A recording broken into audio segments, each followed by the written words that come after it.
In this example, we're just going to show that the arc length formula gives us what we think it should give us in the case of straight lines. So here we have the point 1, 1 being connected to the point 4, 5, 5, 4, 5, and we want to find the length of that line in two different ways. First, let's find it in the way that we've always done it, just with the distance formula. So the change in x's, I go from a 1 to a 4, so that's a 3. So 3 squared is a 9. The change in y's is a 1 to a 5, so a distance of 4. That squared is a 16. This is the square root of 25, or a 5. So the distance right there is a 5. We didn't need any calculus to do that. But now let's show ourselves that if we wanted to use calculus, it would give us the same thing. The length of a rectifiable curve, so a smooth curve, a straight line is definitely smooth enough, can be found by integrating over the x. So we're traveling from an x value of 1 to an x value of 4. 1 plus your derivative squared.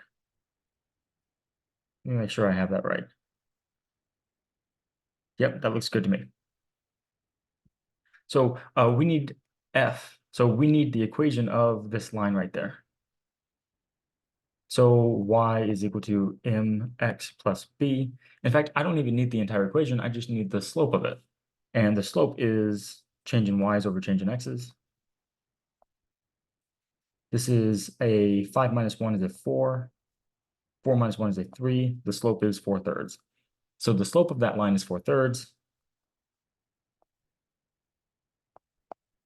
1 plus 4/3, because that's my derivative, squared.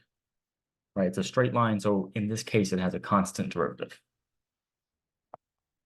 So we're integrating from 1 to 4. 4/3 is 16 over 9. So I can write 9 as 9 over 9. Sorry, I can write 1 as 9 over 9. Integrating in x. 9 plus 16, oops, forgot my plus sign. 9 plus 16 is 25. And 25 over 9 is a nice square root. That just gives us a 5/3, which I can pull outside of the integral. So this constant 1 right there anti-differentiates to an x, which we will evaluate between 1 and 4. We have a 20/3 at the upper bound and a 5/3 at the lower bound. That's 20 minus 5 is 15. 15 divided by 3 is a 5. So we got the same thing. This, however, will work for any differentiable function, not just straight lines.